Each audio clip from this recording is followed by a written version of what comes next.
Good morning students, I am MRK. Today class 11th standard Max chapter 2 Algebra exercise 2.9 partial fraction பற்றி படிக்க போகிறோம். Important sum for 5 mark only. 9th sum.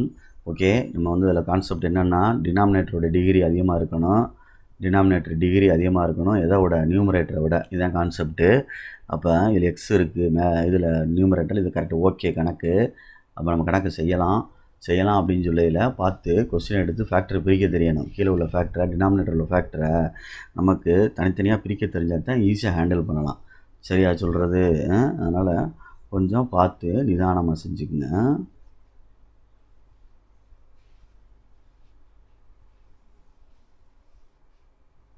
கொஸ்டினை எடுத்துட்டேன். X plus 12 by x plus 1 whole square x minus 2 whole ஸ்கொயரை whole ஸ்கொயரோட 1 அதோட minimise பண்ணோம்னா, ஒரு இதை வந்து டிக்ரீஸ் பண்ணோம்னா, எதை டிகிரியை குறைச்சோம் அப்படின்னா எம்டியாக 1, அதாவது 1ன்னு அர்த்தம். ப்ளஸ் தனியாக ஒரு ஃபேக்டர் இருக்கு பாரு, அது என்னது? X minus 2.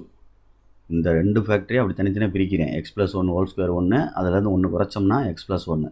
சில பேர் 1 2ன்னு மாற்றி போடுவாங்க, எல்லாம் ஒன்று தான். ஏ எழுதிக்கோ, பி எழுதிக்கோ, சி எழுதிக்கோ, இதுதான் ஆன்சர். ஸோ கரெக்டாக பிரிக்க தெரியணும். ஓகே, இப்போ நான் எல்சிஎம் போட்டோம்னா லெஃப்ட் சைடில் பார்த்து எழுதணும், ஏற்கனவே சொல்லியிருக்கேன்.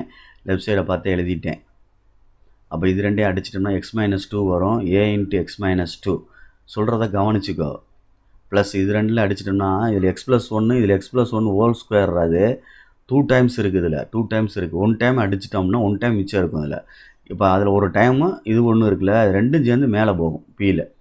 பியில் போய் சேர்றையில் எக்ஸ் ப்ளஸ் 1 எக்ஸ் மைனஸ் 2ன்னு போய் சேரும், மல்டிப்ளை ஆகும். புரியுதா சொல்கிறது?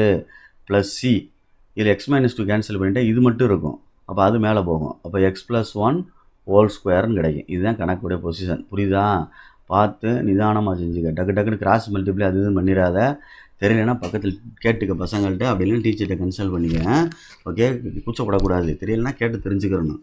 ஓகே, இந்த டினாமினேட்டரையும் அடிச்சிட்டோம் அப்படின்னா டேரெக்டாக எழுதினோம்னா என்ன வந்துடும்? எக்ஸ் ப்ளஸ் 12 ஈக்குவல் டு அப்படின்னு வந்துடும். Equal to a x minus 2 plus b x plus 1ன்ற ஒரு ஃபேக்டரு, இன்னொன்று வந்து என்னது? எக்ஸ் மைனஸ் 2 அப்படின்ற factor plus C into x plus 1 whole square அப்படின்ற ஒரு ஃபேக்டர். Okay, good. இப்போ நம்ம இதுதான் அந்த டீச்சர்ஸ் நமக்கு நடத்தி கொடுக்குற ஒர்க்கு இதுதான். இதுக்கப்புறம் நம்ம தான் அந்த ஒர்க்கை பார்க்கணும். எக்ஸுக்கு பதிலாக ஃபேக்டரை பார்த்து போடுவேன். எக்ஸுக்கு பதிலாக அந்த ஃபேக்டர் இருக்குது பாரு, அப்போ போட்டு எக்ஸ் ஈக்குவல் டு 2ன்னு போட்டினா என்ன ஆகுன்னு பாரு. 2 ப்ளஸ், ஏன்னா மைனஸ் 2 இருக்குது, ப்ளஸ் 2 போடுறேன்.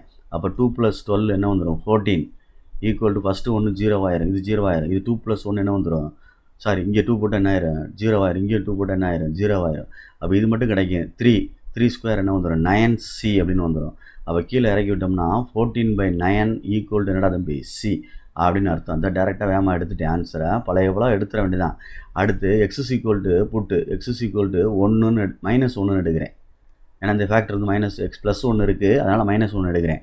-1 போட்டோம்னா 11 ஈக்குவல் டு இது ஏ -3ன்னு வந்துடும். -1 போட்டோம்னா ப்ளஸ் பின்னு போட்டோம்னா இது 0 ஆயிரும். பி இன்ட்டு 0 ஆயிரும். இதுவும் என்ன ஆயிரும்? சி இன்ட்டு 0 ஆயிரும். சி இன்ட்டு என்ன ஆயிரும்? 0 ஆயிரும். ஏன்னா +1 -1 என்ன ஆயிரும்? 0 ஆயிரும். அப்போ 11 ஈக்குவல் டு -3a. அப்படி கீழே இறக்கி விட்டு மல்டிப்ளை இது. அப்போ ப்ளஸ்ன்னு சொல்லி விட்டுறாத. மல்டிப்ளை எங்கிட்டு போனால் டிவைட் ஆயிரும். 11/-3 ஈக்குவல் டு என்னது? ஏ அப்படின்னு. இல்லை, ஏ ஈக்குவல் டு -11/3.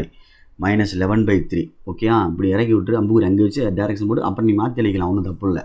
சில பேர் இந்த இடத்துல தப்பு பண்ணுறாங்க. 3/11 அந்த மாதிரி எழுதிடுறாங்க, 9/14 எழுதுறாங்க. எப்படி யோசிச்சு எழுதுறாங்கன்னு தெரியல. சிக்கு பக்கத்தில் உள்ள நம்பரை கீழே இறக்கியிருக்கேன், அதே மாதிரி ஏக்கு பக்கத்தில் உள்ள நம்பர், ஏன்னா அதானே ஃபைன் பண்ணணும். அப்போ அதை வச்சுட்டு பக்கத்தில் உள்ள நம்பரை இறக்கி விட்றா.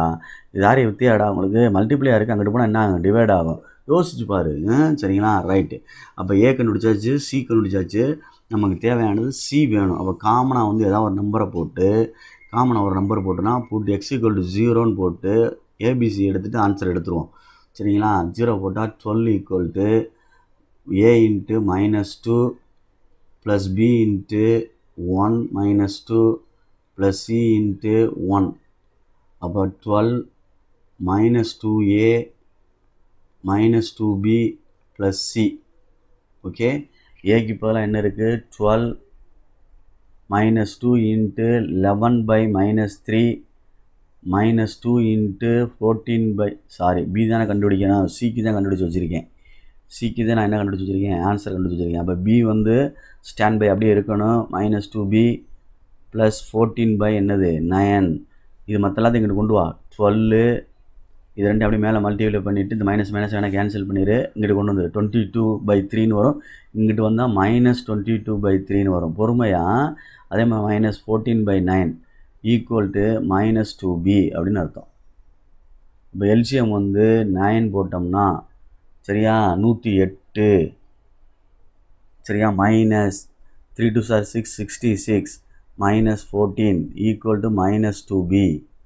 சப்ராக்ட் பண்ணி ஆட் பண்ணு. 108 66 ஒரு 4 10 0 மிச்சம் 1 6 1 7 1 8 6 10க்கு 0 மிச்சம் 1 சரியா 20 80ன்னு வருது. 80 வருகிறது. -80 3 to 23 3 to 23 by என்னது 9 ஈக்குவல் டு -2b. கீழே இறக்கி விட்டோம்னா 23 by -18 9 2 சார் என்னது 18 ஈக்குவல் டு பி. இதான்டா தம்பி ஆன்சரு. இப்போ இந்த ஆன்சரை கொண்டு ஃபஸ்ட் ஈக்குவேஷனில் போடுறோம். ஃபஸ்ட் ஈக்குவேஷனில் போட்டோம்னா question x + 12 by x + 1 whole square into x - 2 2 12 2 தானே 2 குட் ஈக்குவல் டு ஏக்கு ஆன்சர் என்ன இருக்குது -11/3 by x + 1 whole square.